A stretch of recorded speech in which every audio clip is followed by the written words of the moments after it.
On today's show, metal is center stage. From the design to your home as it makes sparks fly to an artist that makes art in the big scale.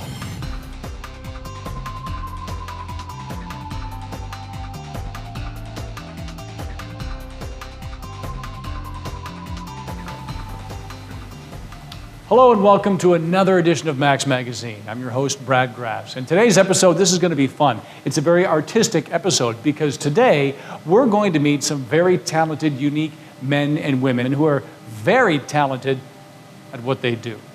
These men and women are very adept at working with metals, which brings us here to the Neil Balkwill Center in Regina. Here, we're going to meet a very talented woman named Melody. Now, before we do show you what Melody does, we're going to take you to Saskatoon to meet two very talented women who are very adept at working with metal and making beautiful designs, both beautiful and functional, for their clients.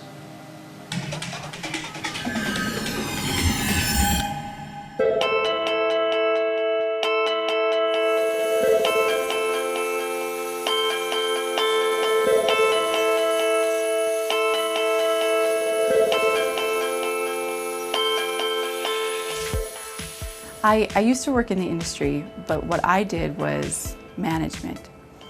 And I always was jealous of the guys who were in the back shop because they were able to create things and to work with their hands. I love that part. I love the challenge of coming in and knowing that we need to do something and the realization that I'm the only one who can do it because we are remnant. It's just Naomi and I, there's not a bunch of men in the back who can build these things for me. Being a business owner, you kind of get to do everything, which is part of the joys and challenges. But my background is actually in architecture and space planning. So I have a degree in environmental design from the University of Manitoba. So I come from that background. Since working with steel, my eyes have been open to the possibilities and what you can do with steel, and it's pretty incredible. I don't look at any pattern the same or any graphic the same, and even in terms of architecture, I think in steel. You notice things that you didn't notice before. When you go to a restaurant, you notice a light fixture that you maybe never would have recognized before, or a texture even. Yeah. Steel's pretty sexy. I spend a lot of time actually at the machine programming what we're going to cut. It takes probably almost as much time as the actual cutting because the machine is so fast. So it's very computer intensive. So I take drawings that Naomi has made and I input them into our system and then take that to the machine.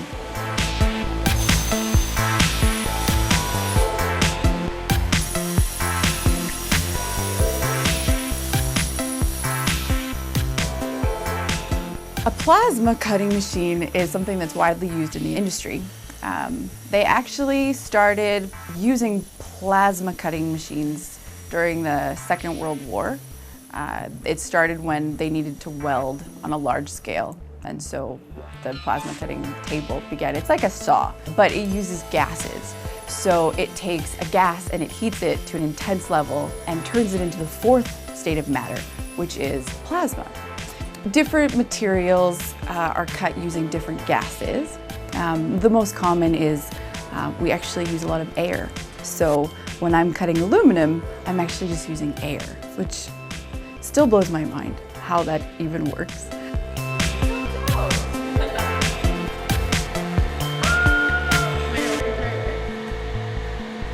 It looks so good. In Saskatoon. One of my favorite pieces that we've done to date is definitely a Saskatoon skyline piece that we did. It is a profile of the University Bridge and also has the downtown in the background. And we're cutting it for Metric Design Center, which is a business that started the exact same time that we did. It's a design center on 2nd Avenue. They carry some of our stuff in store, so we're doing up a new piece for one of their walls. What inspires me in my work is different depending on the type of product. If it's artwork, I'm inspired by things I like, things I enjoy, things that are playful or inspire me, things that are graphic and fun and light. I also like things that are ironic, that you wouldn't necessarily think of as being cut out of steel or something people wouldn't necessarily associate with steel. And in terms of signage and some of our other types of products, I would definitely say that architecture is definitely a big influence, and just general design principles and how they can be related to numbers and signage, and just an overall general sense of clean, modern design. We've built our company around the idea that we are a part of a bigger story. And so when we see our pieces, little remnants, out in the public, it fills us with a sense of enthusiasm that now we are a part of someone's story. And because it's steel, we firmly believe that it's gonna probably outlive us. So it's an interesting way to leave a mark in the area.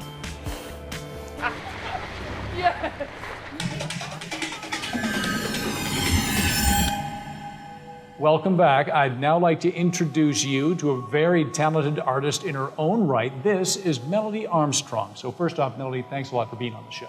Thank you. Okay, now Melody, we're here at the Neil Balkwell Center, and this is where you're an artist in residence, but we'll get to that in a minute. How long have you been an artist? I've been an artist most of my life. I went to art school to study jewelry in particular in 1999, so I've been a jewelry artist ever since. And how long have you been an artist in residence here at the Neil Balkwell Center? I've been the resident artist here since 2009. I taught classes for 2 years before that, but now I'm here full time. Now you teach classes to the general public, those who are interested in making jewelry. How many classes are there a year? How long are they? There's 4 classes per session, 4 sessions a year, and they're 8 weeks long, 8 students per class. Okay, so if somebody, is there an age limit? You have to be 16 years 16? and over. Okay, so if somebody wanted to partake, all they'd have to do is contact the Neil Balkwell Center Yes. and inquire, right?